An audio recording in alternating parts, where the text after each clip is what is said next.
Hello friends, എല്ലാവർക്കും നമസ്കാരം. നമ്മുടെ ഇഷ്ടപരമ്പരയുടെ വരാൻ പോകുന്ന ആഴ്ചയിലെ പുതുപുത്തൻ വിശേഷങ്ങളിലേക്ക് ഏവർക്കും സ്വാഗതം. അങ്ങനെ നമ്മുടെ കാവേരിയും കുടുംബവും മഹാനദി ഹോം സ്റ്റേ ഒക്കെ ആരംഭിച്ചിരിക്കുകയാണ്. വരുന്ന ഗസ്റ്റുകൾക്കൊക്കെ മറക്കാൻ കഴിയാത്ത അനുഭവമാണ് മഹാനദി ഹോം സ്റ്റേ. അവരുടെ അല്പം പോലും സമയം പാഴാക്കി കളയാതത്ര രസകരമാക്കുന്ന നിമിഷങ്ങളാണ് അവിടെ ഒരുക്കിയിരിക്കുന്നത്. ഡാൻസും പാട്ടും ഒക്കെ ആയിട്ട് വളരെ സന്തോഷം നിറഞ്ഞ മുഹൂർത്തങ്ങൾ. അതുകൊണ്ട് തന്നെ അവിടെ വരുന്ന ഗസ്റ്റുകളൊന്നും ഒരിക്കലും കാവേരിയെയും കുടുംബത്തെയും മറക്കുകയില്ല. അങ്ങനൊരു അവസ്ഥ വന്നു ചേർന്നിട്ടുണ്ട് കേട്ടോ. അപ്പം ചുരുങ്ങിയ കാലയളവിൽ തന്നെ നല്ലൊരു പേര് മഹാനദി ഹോം സ്റ്റേക്ക് ലഭിക്കുന്നുണ്ട്. എല്ലാ ദിവസവും അവർക്ക് ഗസ്റ്റുകളെ കിട്ടുന്നുമുണ്ട്. അപ്പോൾ അവരുടെ വരുമാനമൊക്കെ ഒന്ന് ഉയരുകയാണ് കേട്ടോ. വരുമാനം ഉയരുക മാത്രമല്ല, വരുന്ന ആരും പ്രശ്നക്കാരല്ല എന്ന ബോധ്യം നമ്മുടെ ശാരദയ്ക്ക് ഉണ്ടാവുക. അതുകൊണ്ട് തന്നെ മക്കളോടൊപ്പം എല്ലാത്തിനും ശാരദയും നല്ല സപ്പോർട്ടായിട്ട് നിൽക്കുന്നതൊക്കെ നമുക്ക് കാണാൻ കഴിയും. പക്ഷേ ഇതൊന്നും ഇഷ്ടപ്പെടാത്ത ഒരാളുണ്ട്, ജയപാലൻ. ഹോം സ്റ്റേ തുടങ്ങിയ കാര്യമൊക്കെ ജയപാലൻ അറിയുന്നുണ്ട്. അരവിന്ദൻ്റെ മക്കളുടെ ഈ വളർച്ച ജയപാലന് ഒരു രീതിയിലും അംഗീകരിക്കാൻ കഴിയുന്നില്ല. അരവിന്ദൻ്റെ മരണശേഷം തൻ്റെ കീഴിൽ എരിഞ്ഞൊടുങ്ങുമെന്ന് താൻ കരുതിയ ജീവിതങ്ങളാണ് ഇപ്പോൾ രക്ഷപ്പെട്ട് മുന്നോട്ട് പോകുന്നത്. താൻ ആഗ്രഹിച്ച വീട് നഷ്ടപ്പെട്ടു. ഇനിയും ഇവരിങ്ങനെ വളർന്നു കഴിഞ്ഞാൽ താൻ അരവിന്ദനെ ചതിച്ച് നേടിയെടുത്ത പലതും തിരിച്ചു കൊടുക്കേണ്ടി വരുമെന്നുള്ള തിരിച്ചറിവ് ജയപാലന് നല്ല രീതിയിലുണ്ട്.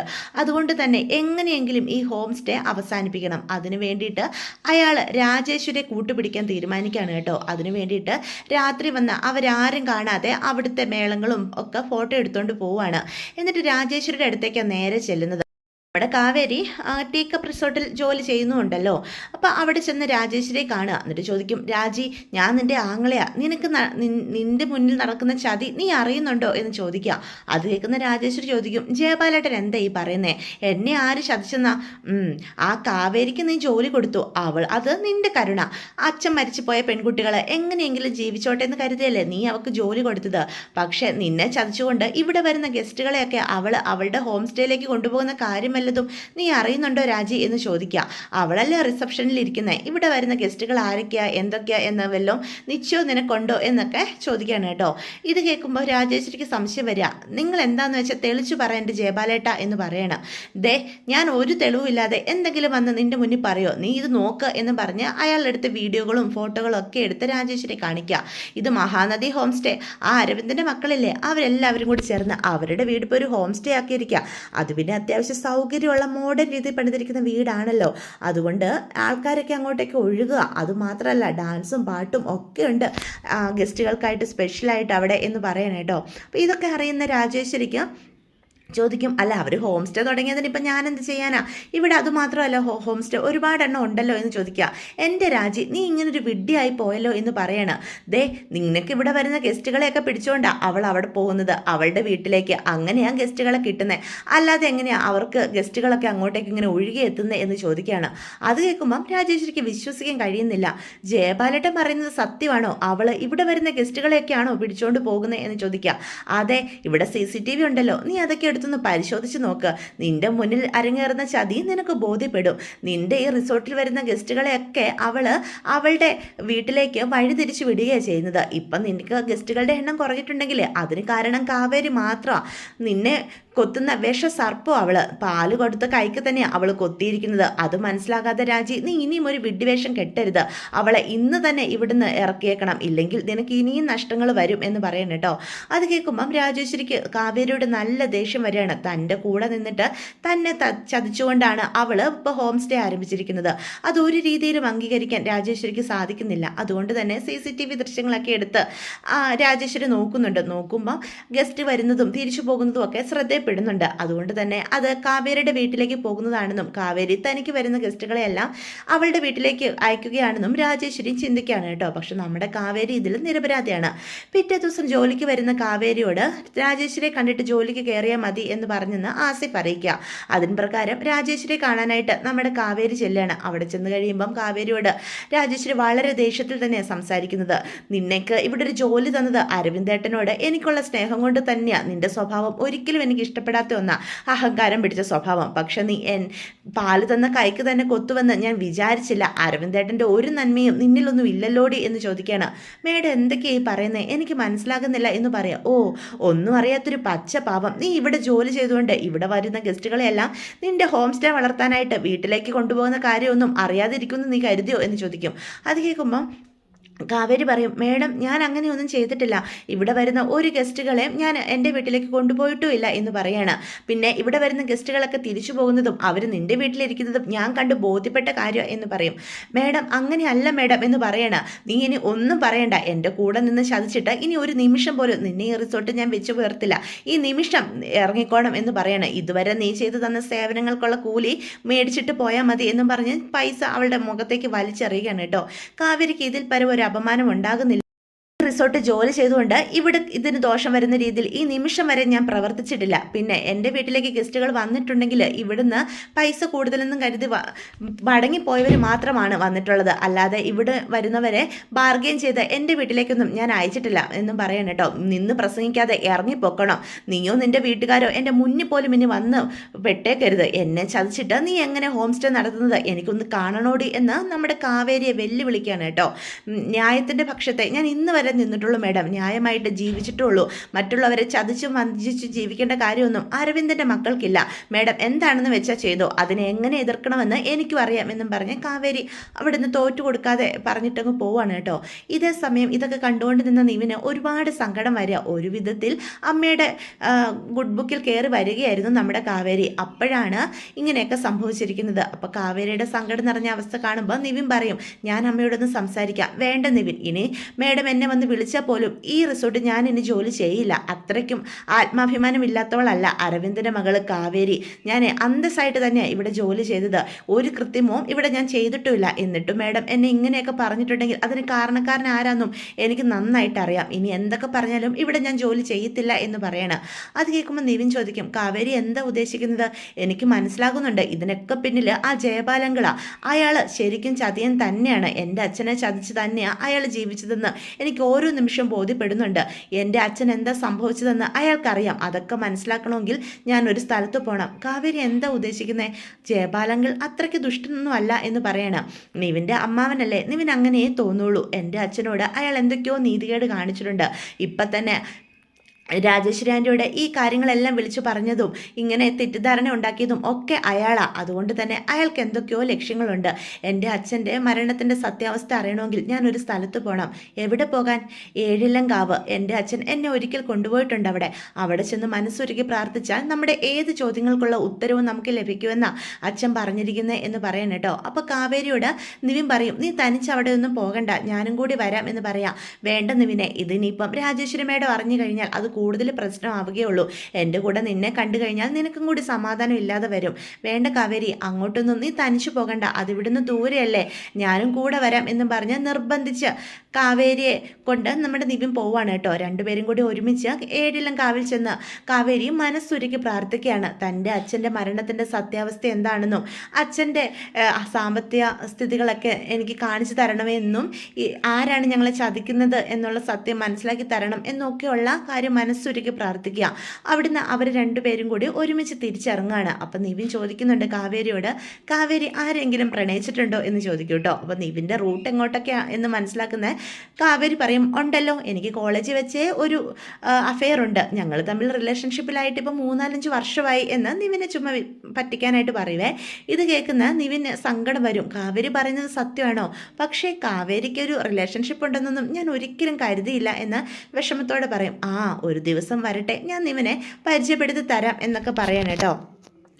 ഇത് കാവേരിയെ ജോലിയിൽ നിന്ന് പിരിച്ചു വിട്ടതുകൊണ്ട് മാത്രം വെറുതെ വിടാൻ ജയപാലൻ ഉദ്ദേശിച്ചിട്ടില്ല. രാജേശ്വരിയുടെ അടുത്ത് വീണ്ടും കാവേരിയെ പറ്റിയും കുടുംബത്തെ പറ്റിയും ഒക്കെ മോശമായിട്ട് പറഞ്ഞു കൊടുക്കുകയാണ്.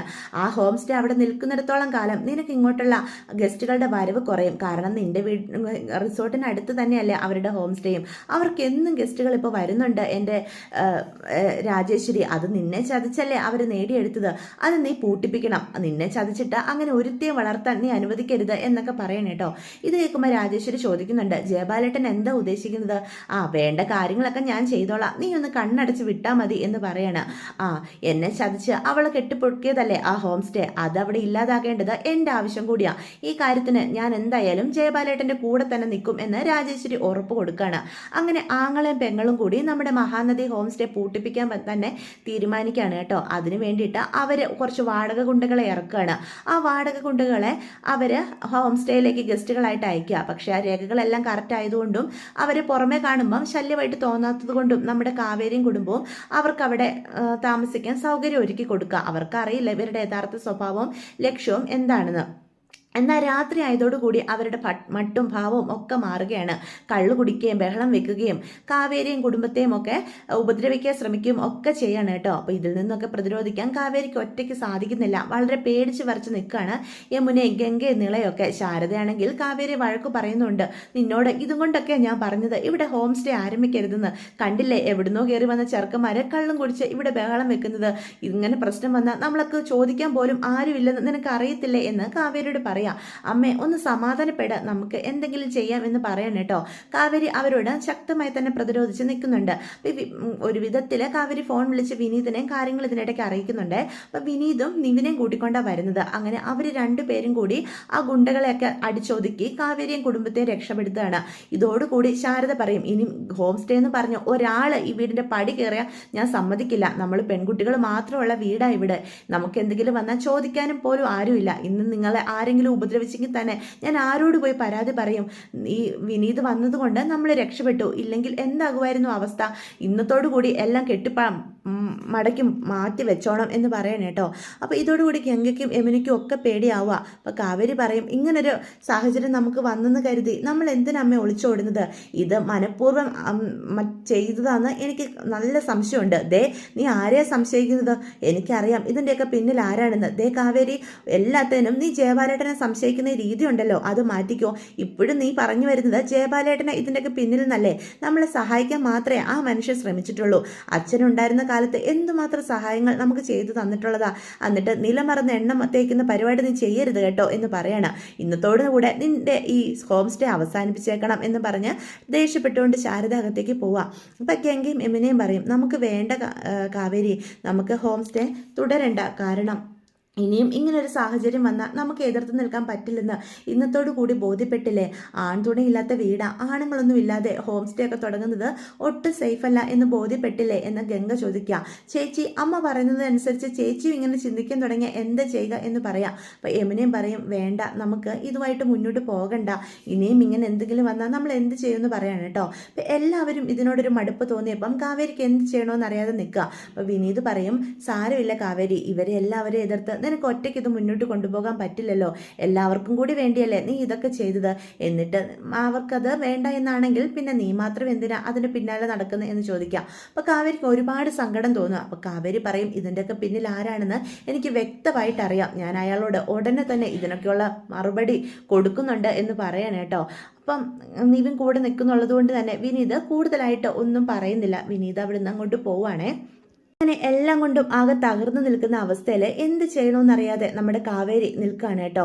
ഹോം സ്റ്റേയും അവസാനിപ്പിച്ചു, ജോലിയും പോയി, ഇനി മുന്നോട്ട് എങ്ങനെ ജീവിക്കും എന്നറിയാതെ ഒരു പ്രതീക്ഷ പോലും ഇല്ലാതെ കാവേരി ആകെ സങ്കടപ്പെട്ടിരിക്കുകയാണ്. അപ്പം ഗംഗ അടുത്തേക്ക് വന്ന് ചോദിക്കുക, എനിക്കറിയാടി ഹോം സ്റ്റേ നിനക്ക് അത്രയേറെ പ്രതീക്ഷ ഉണ്ടായിരുന്നതാണെന്ന്, പക്ഷേ എനിക്ക് നിർത്തുന്നതിൽ സങ്കടമുണ്ട്. ഇങ്ങനെ ഒരു സാഹചര്യം ഇനിയും ഉണ്ടായാൽ നമ്മൾ എന്ത് ചെയ്യും എന്ന് ചോദിക്കുക. ചേച്ചി, ഇതിൻ്റെ ഒക്കെ പിന്നിൽ ആ ജയപാലങ്ങൾ തന്നെയാണ്. അയാളാ ഓരോന്നും ഒക്കെ ഇങ്ങനെ ചെയ്യുന്നത്. എൻ്റെ ജോലി നഷ്ടപ്പെട്ടു, അതും അയാൾ കാരണമാണ്. റിസോർട്ടിലെ ജോലി നഷ്ടപ്പെട്ടോ? അതെ ചേച്ചി, നമ്മളിവിടെ ഹോം സ്റ്റേ നടത്താൻ ഗസ്റ്റുകളെ കൊണ്ടുവരുന്നത് റിസോർട്ടിൽ നിന്നാണെന്ന് ആ രാജേശ്വരി മേഡത്തോട് അയാൾ പറഞ്ഞു കൊടുത്തു. അങ്ങനെയാ ജോലി പോയത്. എനിക്കൊന്നും മനസ്സിലാകുന്നില്ലല്ലോടി. അമ്മയുടെ അടുത്ത് വന്ന് അയാൾ എന്തുമാത്രം അഭിനയിച്ച് നിൽക്കുന്നത്. അമ്മ അയാളെ കണ്ണുമടച്ച് വിശ്വസിക്കുന്നത്, എന്നിട്ട് പുറത്ത് നമ്മളെ ഉപദ്രവിക്കുന്ന രീതിയിൽ അയാൾ പ്രവർത്തിക്കുന്നു. ശരിക്കും അയാളുടെ ലക്ഷ്യം എന്താ എന്ന് ചോദിക്കുക. മറ്റെന്ത്, അച്ഛൻ കഷ്ടപ്പെട്ടുണ്ടാക്കിയതെല്ലാം അയാൾക്ക് തട്ടിയെടുക്കണം, അത് തന്നെയാണ് അയാളുടെ ലക്ഷ്യം. നമ്മളെല്ലാവരും അയാളുടെ കാൽ കീഴിൽ ഞെരിഞ്ഞമരണം, അങ്ങനെ അയാൾ ആഗ്രഹിച്ചു. അങ്ങനെ ഒന്നും നടക്കുന്നില്ലെന്ന് കണ്ടതിൻ്റെ രോക്ഷമാണ് ഇപ്പോൾ ഈ കാണിച്ചു കൂട്ടുന്നത് എന്ന് പറയണം. അച്ഛൻ എന്താ യഥാർത്ഥത്തിൽ സംഭവിച്ചതിനുള്ള മറുപടി ഉടനെ തന്നെ നമുക്ക് കിട്ടും ചേച്ചി എന്ന് പറയണം. നീ എന്താ ഇങ്ങനെയൊക്കെ പറയുന്നത്? നീ അച്ഛൻ എന്ത് സംഭവിച്ചെന്നാ എന്ന് ചോദിക്കാം. അച്ഛൻ ആ ജയപാലങ്കിളിനെ കാണാൻ പോയിട്ട് വന്ന അന്ന് തന്നെയാണ് മരണം സംഭവിച്ചത്, അതെനിക്ക് ഉറപ്പാണ്. അച്ഛനെ വേദനിപ്പിക്കുന്ന രീതിയിൽ അയാൾ എന്തോ ചെയ്തിട്ടുണ്ട്, അയാളുടെ ഇപ്പോഴത്തെ ഈ മുഖംമൂടിയൊക്കെ വലിച്ചു കീറണം ചേച്ചി എന്ന് പറയാണ് കേട്ടോ. പക്ഷേ അമ്മ നമ്മളെ വിശ്വസിക്കുന്നില്ലല്ലോ, നമ്മൾ തന്നെ എന്ത് ചെയ്യാനാ എന്ന് പറയണം. ഇനിയിപ്പം ജോലി പോയ കാര്യം കൂടി അറിഞ്ഞ അമ്മയ്ക്ക് ആകെ ആദ്യമാകുമല്ലോ എന്ന് പറയാം. തൽക്കാലം അമ്മയോട് ഇപ്പം പറയണ്ട എന്ന് പറയണം കേട്ടോ. പക്ഷേ പറയാതെ ഇരുന്നാലും ശരിയാകില്ലല്ലോ എന്ന് അപ്പം ഗംഗ കാവേരിയോട് പറയണം. സമയമാകുമ്പോൾ ഞാൻ തന്നെ പറഞ്ഞോളാം എന്ന് പറയണം. ഇന്ന് തന്നെ എല്ലാം കൂടി അമ്മയെ അറിയിക്കേണ്ട എന്ന് കാവേരി ഗംഗയോട് പറയാം. ഇതേ സമയം പിറ്റേ ദിവസം കോളേജിൽ പോകുന്ന യമുനയ്ക്ക് അവിടെയും ആകെ പ്രശ്നങ്ങളാണ്. കോളേജിൽ ഫീസ് അടയ്ക്കാത്തത് കൊണ്ട് തന്നെ ക്ലാസ്സിൽ കയറാൻ മാനേജ്മെന്റ് അവളെ അനുവദിക്കുന്നില്ല. അപ്പോൾ സങ്കടപ്പെട്ട് ക്ലാസ്സിന് പുറത്ത് അവൾ നിൽക്കുക. അപ്പോൾ അതുവഴി വിശാൽ വരുമ്പം പുറത്ത് നിൽക്കുന്ന യമുനയെ കാണുന്ന, ഇതെന്തു പറ്റി യമുനെ, നീ പുറത്ത് നിൽക്കുന്നത്? നീ ഒരു പഠിപ്പിസ്റ്റാണല്ലോ, അതുകൊണ്ട് തന്നെ ചോദ്യം ചോദിച്ച് ഉത്തരം പറയാത്ത അവസ്ഥയൊന്നും നിനക്ക് ഒരിക്കലും വരത്തില്ല.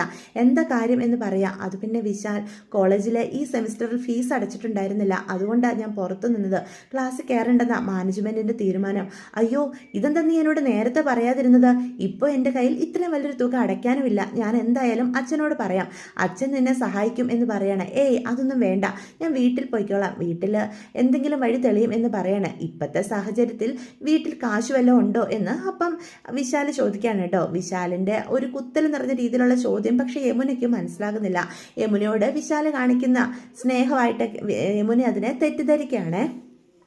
ഇതേ സമയം എന്ത് ചെയ്യണമെന്നറിയാതെ ആകെ സങ്കടപ്പെട്ട് യമുന നിൽക്കുക. അപ്പോൾ വീട്ടിലേക്ക് സങ്കടപ്പെട്ട് യമുന കയറി വരുന്ന കാണുമ്പോൾ ശാരദ കാര്യങ്ങൾ ചോദിക്കും. എന്താ ഉണ്ടായത് എന്ന് ചോദിക്കുകയാണ്. അപ്പോൾ പറയും, അമ്മ ഫീസ് അടച്ചിട്ടില്ല, സെമിസ്റ്റർ ഫീസ് അടയ്ക്കാത്തത് കൊണ്ട് എന്നെ ഇന്ന് ക്ലാസ്സിൽ കയറാൻ മാനേജ്മെൻറ്റ് സമ്മതിച്ചില്ല എന്ന് പറയാം. അയ്യോ, ഇതിൻ്റെ ഇടയിൽ നിൻ്റെ ഫീസിൻ്റെ കാര്യം മറന്നുപോയി, വലിയൊരു തുക അവിടെ അടയ്ക്കണ്ടേ എന്ന് പറയാണ്. ഇനിയിപ്പോൾ എന്താ ചെയ്യുക എന്ന് പറയാം. അപ്പോൾ ഇവർ തമ്മിലുള്ള ഈ സംസാരം കേട്ടുകൊണ്ട് നമ്മുടെ കാവേരിയും ഗംഗയും ഒക്കെ വരികയാണ്. തൽക്കാലം എൻ്റെ ഈ കമ്മൽ പണയം വെക്കാം എന്ന് ശാരദ പറയാ. അതൊന്നും വേണ്ട, അത് നമ്മുടെ കാതിൽ കിടക്കുന്ന കമ്മലല്ലേ, എൻ്റെ ചെയിൻ പണയം വെക്കാം. ചെയിൻ പണയം വെച്ചാൽ ഇവർക്ക് ഫീസ് അടയ്ക്കാനുള്ള തുക കിട്ടും, നീ സമാധാനപ്പെട്, നാളെ തന്നെ സെമിസ്റ്റർ ഫീസ് ഞാൻ കൊണ്ടേ ചെയിൻ പണയം വെച്ച് അടച്ചോളാം എന്ന് പറയുകയാണേ. അവരിങ്ങനെ സംസാരിച്ചുകൊണ്ട് നിൽക്കുമ്പോഴാണ് അവരുടെ വീട്ടിലേക്ക് ഒരു അതിഥി വരുന്നത്. അപ്പം കോളിംഗ് ബെൽ അടിക്കുന്ന കേൾക്കുമ്പോൾ ഗംഗ പോയി വാതിൽ തുറക്കുക. അവർ മുന്നേ ഒന്നും കാണാത്ത ഒരാൾ ആരാ എന്ന് ഗംഗ ചോദിക്കുക. അപ്പം ആ വന്ന അപരിചിതൻ ചോദിക്കും, ഇത് അരവിന്ദൻ്റെ വീടല്ലേ? അതെ, കയറി വരൂ എന്ന് പറയാണ് കേട്ടോ. അപ്പോൾ ശാരദയും മക്കളും എല്ലാവരും അടുത്തേക്ക് ചെല്ലാണ്. അപ്പോൾ ശാരദ ചോദിക്കും, ആരാ, ഞങ്ങൾക്ക് മനസ്സിലായില്ലല്ലോ, ഇവിടെ ഒന്നുമുള്ള ആളല്ലല്ലേ എന്ന് ചോദിക്കുക. അല്ല, കുറച്ച് ദൂരെ നിന്നാ, ശാരദയല്ലേ എന്ന് വന്ന മനുഷ്യൻ ചോദിക്കുകയാണ് കേട്ടോ. അത് കേൾക്കുമ്പോൾ ശാരദ പറയും, അതെ, എന്നെ എങ്ങനെ അറിയാവുന്നേ എന്ന് ചോദിക്കുക. എനിക്ക് എല്ലാവരെയും അറിയാം, അരവിന്ദൻ പറഞ്ഞ്, അരവിന്ദൻ്റെ 4 പെൺമക്കളെയും അമ്മയും ഒക്കെ. രാധമ്മ, ഇത് കാവേരിമോളല്ലേ, ഇത് ഗംഗ, ഇത് ഏറ്റവും ചെറിയ ആള് നിളക്കുട്ടി, ഇത് യമുന, ഞാൻ പറഞ്ഞത് ശരിയല്ലേ എന്നും ചോദിച്ചാൽ എല്ലാവരും ചൂണ്ടിക്കാണിക്കാൻ കേട്ടോ. അപ്പോൾ എല്ലാവർക്കും വളരെ ആശ്ചര്യം തോന്നുക. അപ്പോൾ കാവേരി ചോദിക്കും, അച്ഛൻ്റെ കൂടെ ജോലി ചെയ്തിരുന്ന ആളാണോ എന്ന് ചോദിക്കുക. അതെ, ഞാനും അരവിന്ദനും ഒരുമിച്ച ഒരു കമ്പനിയിലാണ് ജോലി ചെയ്തുകൊണ്ടിരുന്നത്. അവൻ്റെ മരണവിവരം ഞാൻ വളരെ വൈകിയായി അറിഞ്ഞത്. നാട്ടിൽ വന്ന പടി ഞാൻ ഇങ്ങോട്ട് വന്നതാ എന്ന് പറയണം കേട്ടോ. അത് കേൾക്കുമ്പം അവർക്കെല്ലാവർക്കും വളരെ സന്തോഷം തോന്നുക. തൻ്റെ അച്ഛൻ്റെ മരണവിവരം അറിഞ്ഞ് അച്ഛൻ്റെ കൂടെ ജോലി ചെയ്ത ഒരാൾ വന്നല്ലോ എന്നുള്ള രീതിയിൽ. അപ്പോൾ ശാരദ പെട്ടെന്ന് അരവിന്ദൻ്റെ ഓർമ്മകളിലേക്ക് പോവുകയാണ്. ഒരു കുഴപ്പമില്ലാതിരുന്ന ആളായിരുന്നു അരവിന്ദൻ. ഇങ്ങോട്ട് വരാൻ ഒരുപാട് സന്തോഷവാനായിരുന്നു. ഇത്തവണ വരുമ്പം ഗംഗമ്മളുടെ കല്യാണം നടത്തണമെന്നൊക്കെയാണ് അവൻ പറഞ്ഞിരുന്നത്. ഗംഗമോളുടെ കല്യാണത്തെ പറ്റി അവന് ഒരുപാട് ആഗ്രഹങ്ങളുണ്ടായിരുന്നു. ഈ വരവിൽ ഗംഗയുടെ കല്യാണം ആഡംബരപൂർവ്വം നാടാകെ വിളിച്ച് നടത്തണമെന്ന് എപ്പോഴും പറയുമായിരുന്നു എന്ന് പറയാം. അപ്പോൾ ഈ രീതിയിലൊക്കെ ആ വന്ന ആളുടെ സംസാരം കേൾക്കുമ്പം ഗംഗയും കാവേരിയും പരസ്പരം നോക്കുവാണ്. അച്ഛന് ജോലി നഷ്ടപ്പെട്ടിരുന്ന് അച്ഛൻ ഇങ്ങനെയൊക്കെ സംസാരിച്ചോ എന്നുള്ള രീതിയിലാണ് അവർ നോക്കുന്നത്. അല്ലെങ്കിൽ അച്ഛൻ അവിടെ അപ്പം ജോലി സംബന്ധമായ പ്രശ്നങ്ങളൊന്നും ഇല്ലായിരുന്നോ എന്ന് കാവേരി അപ്പം ചോദിക്കും. ഇല്ല, അരവിന്ദന് ഒരു കുഴപ്പമില്ലായിരുന്നല്ലോ, ഞങ്ങൾ ഒരുമിച്ചല്ലേ ജോലി ചെയ്തുകൊണ്ടിരുന്നത്, ഒരുമിച്ച് ജോലി ചെയ്യുക മാത്രമല്ല ഞങ്ങൾ ഒരു റൂമിലുമായിരുന്നു. അവൻ പറഞ്ഞ്, ഈ പുഷ്പവാടിയും ഈ നാടും വീടും എല്ലാം എനിക്ക് നന്നായിട്ട് അറിയാം എന്ന് പറഞ്ഞുകൊണ്ട് അദ്ദേഹത്തിൻ്റെ ബാഗിൽ നിന്ന് കുറച്ചധികം കാശെടുക്കുകയാണ് കേട്ടോ. എന്നിട്ടത് ശാരദയുടെ കയ്യിലോട്ട് കൊടുക്കും. അയ്യോ, ഈ കാശൊന്നും വേണ്ട, നിങ്ങളിവിടെ വന്ന് എൻ്റെ അരവിന്ദേട്ടൻ്റെ പറ്റി പറയാൻ തോന്നിയല്ലോ, അത് തന്നെ വലിയ കാര്യമോ എന്ന് ശാരദ പറയുക. അയ്യോ, ഞാനിത് നിങ്ങൾക്ക് വെറുതെ തരുന്ന കടമല്ല, ഇതെനിക്ക് അരവിന്ദൻ കടം തന്നിരുന്ന കാശാ, ഇത് ഞാൻ തിരിച്ചു തന്നതാ. അവനിനി ഇല്ലാത്ത സ്ഥിതിക്ക് ഞാൻ ഈ കടമായിട്ട് മുന്നോട്ട് പോകുന്നത് എൻ്റെ മനസ്സാക്ഷിക്ക് നിരക്കുന്ന കാര്യമല്ല, നിങ്ങളിത് സ്വീകരിക്കണം, നിങ്ങളുടെ തന്നെ പണമാണ്, നിങ്ങളുടെ അച്ഛൻ കഷ്ടപ്പെട്ടുണ്ടാക്കിയ കാശ് എന്ന് പറഞ്ഞു കൊടുക്കുകയാണ് കേട്ടോ. അപ്പം ഗംഗയും കാവേരിയും അന്തം വിട്ട് നോക്കി നിൽക്കുക. അച്ഛൻ അങ്കിളിനെ പൈസ തന്ന് സഹായിച്ചിരുന്നോ എന്ന് അപ്പം ഗംഗ ചോദിക്കും. അതെ, അവൻ വരുന്നതിന് മുന്നേ എനിക്ക് തന്നിരുന്ന കാശാ, ഈ വരവിൽ ഞാനിത് തിരിച്ചു തന്നതാ എന്ന് പറയണ. അല്ലെങ്കിൽ അച്ഛൻ അവിടെ ഒരു കുഴപ്പവും ഉണ്ടായിരുന്നില്ലേ? നിങ്ങൾ എന്തൊക്കെയാ മക്കളെ ഈ ചോദിക്കുന്നത്? അരവിന്ദന് അവിടെ ഒരു കുഴപ്പവും ഉണ്ടായിരുന്നില്ല എന്ന് ഞാൻ പറഞ്ഞല്ലോ എന്ന് പറയണ. അച്ഛന് ജോലിയൊന്നും നഷ്ടപ്പെട്ടിരുന്നില്ല. നിങ്ങൾ എന്തൊക്കെയാ ഈ പറയുന്നത്? നിങ്ങളെ ആരൊക്കെയോ തെറ്റിദ്ധരിപ്പിച്ചിരുന്നതാ. അവന് ഇങ്ങോട്ട് വരുന്ന അന്ന് വരെ ജോലി ഉണ്ടായിരുന്നു, ജോലിക്ക് ഒരു കുഴപ്പവും ഉണ്ടായിരുന്നില്ല. ഞങ്ങൾ ഒരു കമ്പനിയിലല്ലേ ജോലി ചെയ്തുകൊണ്ടിരുന്നേ. അങ്ങനെ എന്തെങ്കിലും പ്രശ്നമുണ്ടെങ്കിൽ ഞാൻ അറിയാതിരിക്കുമോ? അവൻ വളരെ സന്തോഷവാനായിരുന്നു. അവന് വേറെ ഒരു ബുദ്ധിമുട്ടുകളും ഉള്ളതായിട്ട് അവൻ പറഞ്ഞിട്ടില്ല. അവൻ എന്തെങ്കിലും സങ്കടമുണ്ട് എന്നോട് പറയാതിരിക്കേയില്ല. അങ്ങനെ സാമ്പത്തിക പ്രതിസന്ധി എന്തെങ്കിലും ഉണ്ടായിരുന്നെങ്കിൽ എനിക്ക് ഇത്രയും വലിയൊരു തുക കടമായിട്ട് അവൻ തരുമെന്ന് നിങ്ങൾക്ക് തോന്നുന്നുണ്ടോ? ഗംഗമ്മളുടെ കല്യാണം നടത്താൻ വേണ്ടിയുള്ള ആവശ്യത്തോടെ പോന്നവനാ. പിന്നെ ഞാൻ അറിയുന്ന അവൻ്റെ മരണവിവരമാ എന്ന് പറയാം. നിങ്ങൾ എന്തായാലും ഒന്ന് സൂക്ഷിക്കണം. നിങ്ങളെ ആരൊക്കെയോ എന്തൊക്കെയോ പറഞ്ഞ് തെറ്റിദ്ധരിപ്പിച്ചിട്ടുണ്ട്. അവരുടെ ഉദ്ദേശം എന്താണെന്നൊന്നും എനിക്കറിയില്ല. പക്ഷേ ഞാൻ അറിയുന്ന അരവിന്ദന് ഒരു സാമ്പത്തിക പ്രതിസന്ധിയോ ഒരു പ്രശ്നങ്ങളോ ഒന്നും ഉണ്ടായിരുന്നില്ല എന്ന് പറയണം. അല്ല, അരവിന്ദൻ്റെ ബാങ്ക് അക്കൗണ്ടിനെ പറ്റിയൊന്നും നിങ്ങൾക്ക് അറിയില്ലേ എന്ന് ചോദിക്കുക. അങ്കിളെ, ആ കാര്യങ്ങളൊന്നും ഞങ്ങൾക്ക് അറിയില്ല എന്ന് അപ്പം കാവേരി പറയട്ടോ. അവൻ എല്ലാ വരവ് ചിലവ് കണക്കുകളും എല്ലാ ദിവസവും കണക്ക് എഴുതി വെക്കുന്ന ഒരു ശീലമുണ്ട്. അവൻ്റെ ഡയറി നോക്കിയാൽ അതിൻ്റെ വിവരങ്ങൾ കിട്ടുമായിരിക്കും. എന്നും കണക്കുകൾ എഴുതി വെച്ചിട്ട് കിടക്കുന്ന അരവിന്ദനെ ഞാൻ ശ്രദ്ധിക്കാറുള്ളതാ എന്ന് ആ മനുഷ്യൻ പറയും. അപ്പം അവർക്ക് ആകെ ഒരു പ്രതീക്ഷ കിട്ടുവാണ് കേട്ടോ. അതിനുശേഷം ആ കാശും കൊടുത്തിട്ട് അവരോട് സംസാരിച്ചിട്ട് അദ്ദേഹം അവിടെ നിന്ന് പോവുക. ഒരു വലിയ വെളിച്ചം ആ വീട്ടിലേക്ക് നൽകിയിട്ട് ആ മനുഷ്യൻ തിരിച്ചു പോവാണ്. കാവേരിക്ക് വളരെയധികം ആശ്വാസം തോന്നുക. അപ്പം ഗംഗ പറയും, ആ അങ്കിൾ പറഞ്ഞ പ്രകാരമാണെങ്കിൽ അച്ഛന് ഒരു പ്രശ്നം ഉണ്ടായിരുന്നില്ല. പിന്നെ ജയബാലങ്ങൾ എന്താ ഇങ്ങനെയൊക്കെ പറഞ്ഞത്? അച്ഛന് ജോലി നഷ്ടപ്പെട്ടെന്നും അവിടെ കുറേ കാലങ്ങളായിട്ട് ജോലി ഇല്ലായിരുന്നെന്നും ഒക്കെയല്ലേ അങ്കിള് നമ്മളോട് പറഞ്ഞത് എന്ന് ഗംഗ ചോദിക്കുകയാണ്. അപ്പം ഇവർ സംസാരിച്ചുകൊണ്ടിരിക്കുമ്പോൾ ശാരദ അടുക്കളയിലാണ് കേട്ടോ. ശാരദയും കൂടി വരികയാണ്. അമ്മയ്ക്കറിയാവോ അച്ഛൻ ഡയറി എഴുതുന്ന കാര്യം? എനിക്കെങ്ങും അറിയില്ല മക്കളെ, എനിക്ക് ഒരു കാര്യവും അറിയില്ല. അച്ഛൻ്റെ പെട്ടി തുറന്ന് അതിനുള്ളിൽ കാണും എന്ന് ശാരദ പറയാണ്. അങ്ങനെയാണെങ്കിൽ അച്ഛൻ്റെ എല്ലാ കാര്യങ്ങളും കണക്കുകളും എല്ലാം അച്ഛൻ്റെ കണക്കും കാര്യങ്ങളെ പറ്റി എന്തെങ്കിലും ഒരു വിവരം കിട്ടണമെങ്കിൽ ആ ഡയറി നമുക്ക് കിട്ടണം. അതിനുവേണ്ടി നമുക്കത് പോയി നോക്കാം. ശാരദ പറയും, ബാ, അത് ആ പെട്ടിക്കകത്ത് കാണും എന്ന് പറഞ്ഞ് എല്ലാവരും കൂടി ചെന്ന് ആ പെട്ടി തുറക്കുകയാണ്. പെട്ടി തുറക്കുമ്പോൾ മക്കളുടെ ഓർമ്മയ്ക്ക് വേണ്ടി താൻ സൂക്ഷിച്ചു വെച്ചിരുന്ന ഓരോ കാര്യങ്ങളും അതിനകത്ത് കാണുകയാണ്. ആദ്യം തന്നെ ഒരു ആൽബം കാണുക. അതിൽ തൻ്റെ മക്കളുടെ 4 പേരുടെയും ചെറുപ്പം മുതലുള്ള ഫോട്ടോകളുണ്ട്. അപ്പോൾ ശാരദ അതൊക്കെ തുറന്നു നോക്കുക. അച്ഛൻ നിങ്ങളെ ഇടയ്ക്കിടയ്ക്ക് കാണാൻ വേണ്ടി കൊണ്ടുപോയിരുന്നതാ ഈ ഫോട്ടോകൾ.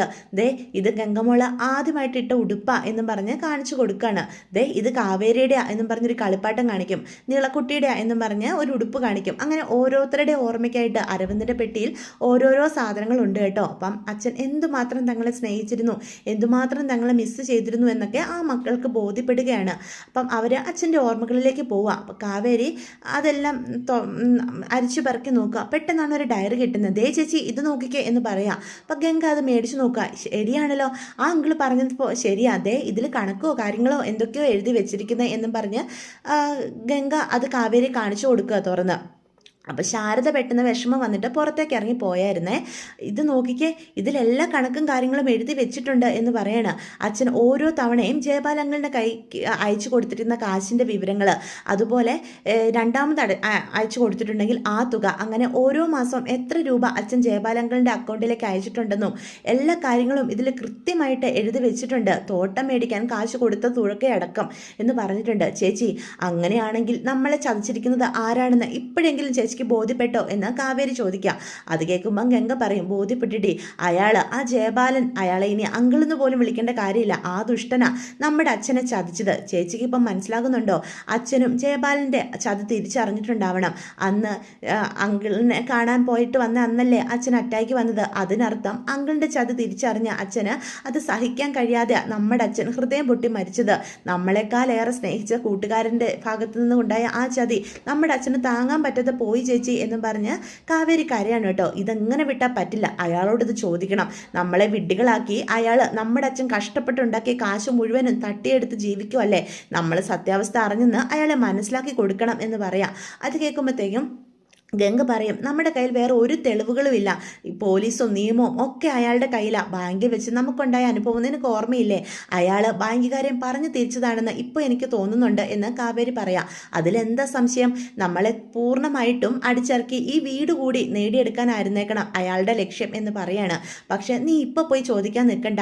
പോയി ചോദിച്ചാലും അയാൾ നമ്മളെ എതിർക്കും എന്നല്ലാതെ ഒരു കാര്യം ഉണ്ടാകാൻ പോകുന്നില്ല. ഇല്ല ചേച്ചി, അയാളോട് ഇത് ചോദിച്ചില്ലെങ്കിൽ ഇന്ന് എനിക്ക് ഉറങ്ങാൻ സാധിക്കില്ല. അയാൾ ഇത്രയും വലിയ ചതി നമ്മൾ അച്ഛനെ ഇവിടെ ചെയ്തിട്ട് എങ്ങനെ ക്ഷമിക്കും നമ്മൾ? നമ്മുടെ അച്ഛൻ കഷ്ടപ്പെട്ടുണ്ടാക്കിയ സ്വത്ത് മുഴുവനും തട്ടിയെടുത്ത് അയാൾ അങ്ങനെ സുഖിച്ച് ജീവിക്കേണ്ട എന്നും പറഞ്ഞ് കാവേരി അവിടെ നിന്ന് അങ്ങോട്ട് പോവാണ് കേട്ടോ. കാവേരിയെ എന്ത് പറഞ്ഞിട്ടും പിടിച്ചു നിർത്താൻ നമ്മുടെ ഗംഗയ്ക്ക് സാധിക്കുന്നില്ല. കാര്യങ്ങളൊന്നും ഡയറിയിലെ കാര്യങ്ങളൊന്നും ശാരദയെ അറിയിക്കുന്നില്ല. അതുകൊണ്ട് മാത്രമല്ല, ശാരദയ്ക്ക് ഇപ്പോഴും ജയപാലിന് പൂർണ്ണ വിശ്വാസം ആയതുകൊണ്ട് തന്നെ എന്ത് പറഞ്ഞിട്ടും ഒരു കാര്യമില്ലെന്ന് ഗംഗയ്ക്കും കാവേരിക്കും ബോധ്യപ്പെടുക. നമ്മുടെ കാവേരി നേരെ ആ ഡയറിയും പിടിച്ചൊരു ഓട്ടോ വിളിച്ച് നേരെ ജയപാലിൻ്റെ വീട്ടിലേക്ക് ചെല്ലുകയാണ് കേട്ടോ. അപ്പം അവിടെ ചെല്ലുമ്പം പ്രവീണ വാതിൽ തുറക്കുക.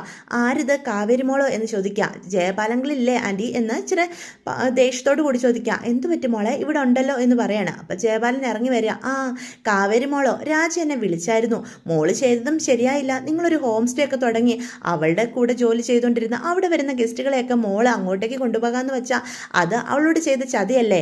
ഞാൻ അങ്ങനെ ചെയ്തെന്ന് അങ്കിളിനോട് ആരാ പറഞ്ഞത്? അങ്കിളിൻ്റെ വല്ല കണ്ടായിരുന്നോ, അതോ ദിവ്യദൃഷ്ടി വല്ല ഉണ്ടായിരുന്നോ ഞാൻ ഗസ്റ്റുകളെയൊക്കെ അങ്ങോട്ടേക്ക് കൊണ്ടുപോകുന്ന കാണാൻ വേണ്ടി എന്ന് ചോദിക്കുകയാണ്. അപ്പം കാവേരിയുടെ ശബ്ദത്തിലെ മാറ്റം ജയപാലിന് തിരിച്ചറിയാം. ഇതെന്താ മോളെ മോൾ ഇങ്ങനെയൊക്കെ സംസാരിക്കുന്നത്? കൂടുതൽ പറഞ്ഞ് നിങ്ങൾ ഇനി ന്യായീകരിക്കേണ്ട. എൻ്റെ അച്ഛനെ ചതിച്ച് ജീവിച്ചതൊക്കെ മനസ്സിലാക്കില്ലെന്ന് കരുതിയല്ലേ? ദേ ഇത് നോക്കിക്കേ, എൻ്റെ അച്ഛൻ ഓരോ തവണ നിങ്ങൾക്ക് അയച്ചു തന്ന തുകയുടെ കണക്കുകളായി ഈ എഴുതി വെച്ചിരിക്കുന്നത്. ഇതിൽ എത്ര രൂപ ഞങ്ങൾക്ക് കിട്ടിയെന്നൊക്കെ വ്യക്തമായിട്ട് ഞങ്ങൾക്ക് അറിയാം. ഇതിൻ്റെ പകുതി തുക പോലും ഓരോ മാസവും ഞങ്ങളുടെ അമ്മയുടെ കയ്യിൽ നിങ്ങൾ കൊണ്ട് കൊടുത്തിട്ടില്ല എന്നുള്ള കാര്യത്തിൽ 100% ഉറപ്പുമുണ്ട്. എൻ്റെ അച്ഛനെ പറ്റിച്ചും ചതിച്ചും നേടിയെടുത്തതല്ലേ ഈ കാണുന്ന സാമ്രാജ്യമെന്ന് ഇപ്പം മനസ്സിലാക്കുന്നുണ്ട്. ഒരായുസ് മുഴുവനും ആ മണലാരണ്യത്തിൽ കിടന്ന് കഷ്ടപ്പെട്ടുണ്ടാക്കിയതാ എൻ്റെ അച്ഛൻ. ആ തോട്ടം പോലും നിങ്ങൾ കള്ളം പറഞ്ഞ് നേടിയെടുത്തില്ലേ എന്ന് ചോദിക്കുക. ഓ, അപ്പം നീ എല്ലാം മനസ്സിലാക്കിയല്ലേ എന്ന് ചോദിക്കാം. എന്താ അരവിന്ദൻ്റെ മക്കളെല്ലാം പൊട്ടുകളാണെന്നാണോ താൻ കരുതിയിരുന്നത് എന്ന് ചോദിക്കാം. അപ്പം ഇതൊക്കെ കാണുന്ന പ്രവീണ ചോദിക്കും, മോളെ എന്തൊക്കെയായി പറയുന്നേ?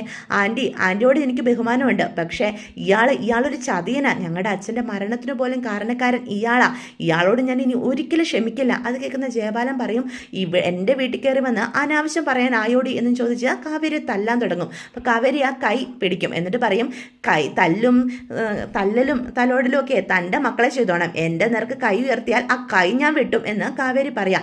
ഇനി തന്നെ എങ്ങനെ നേരിടണമെന്ന് എനിക്കറിയാം. എൻ്റെ അച്ഛനെ ചതിച്ചും വഞ്ചിച്ചും താനുണ്ടാക്കിയ ഓരോ രൂപയ്ക്കും കണക്ക് ചോദിച്ചില്ലെങ്കിൽ എൻ്റെ പേര് കാവേരി നല്ലടോ. അരവിന്ദൻ്റെ മകളാ കാവേരിയെങ്കിൽ തന്നോട് ഞാൻ പ്രതികാരം വീട്ടിയിരിക്കും. എൻ്റെ അച്ഛനെ പറ്റിച്ചുണ്ടാക്കിയ സകലതും ഞാൻ തിരിച്ചു മേടിച്ചിരിക്കും. നീ പെണ്ണാണെങ്കിൽ അത് ചെയ്ത് കാണിക്കടി എന്ന് അപ്പം കാവേരിയെ വെല്ലുവിളിക്കുകയാണ് കേട്ടോ. പക്ഷേ എന്നിട്ട് കാവേരി ദേഷ്യത്തോടു കൂടി അവിടെ നിന്ന് അങ്ങോട്ട് ഇറങ്ങി പോവുക. അപ്പം പ്രവീണ ചോദിക്കും, എന്തൊക്കെയാണ് ജയപാലേട്ട ഇവിടെ സംഭവിച്ചത്? അരവിന്ദേട്ടനെ ജയപാലേട്ടൻ ചതിച്ചോ എന്ന് ചോദിക്കുക. നിനക്കെന്താടി, അടങ്ങി ഒതുങ്ങി നീ ഇവിടെ നിന്നോണം. എൻ്റെ ചെലവ് ജീവിക്കുമ്പം ഞാൻ പറയുന്നത് അനുസരിച്ച് മര്യാദയ്ക്ക് ജീവിച്ചെങ്കിൽ ജീവിച്ചോ, അല്ല അവളുടെ കൂടെ നിനക്കും പോകണമെങ്കിൽ പൊയ്ക്കോ എന്നും പറഞ്ഞ് ദേഷ്യപ്പെട്ടുകൊണ്ട് ജയപാലൻ ഇറങ്ങി പോവാണ് കേട്ടോ. ജയപാലന് ഇത്ര പെട്ടെന്ന് കാവേരി തന്നെ തിരിച്ചറിയുമെന്ന് വിചാരിച്ചതേയില്ല. തൻ്റെ ചതി മനസ്സിലാക്കുമെന്നും വിചാരിച്ചില്ല. പക്ഷേ ശാരദയെങ്കിലും തൻ്റെ വഴിക്ക് കൊണ്ടുവരണമെന്ന് ജയപാലൻ തീരുമാനിക്കുകയാണ്. അപ്പോൾ ഇതൊക്കെയാണ് അടുത്ത ആഴ്ചയിൽ വരാൻ പോകുന്ന വിശേഷങ്ങൾ. അപ്പോൾ വീഡിയോ ഇഷ്ടപ്പെട്ടുവെങ്കിൽ ചാനൽ സബ്സ്ക്രൈബ് ചെയ്യാൻ മറക്കരുത്, ലൈക്ക് ചെയ്യാനും മറക്കരുത്.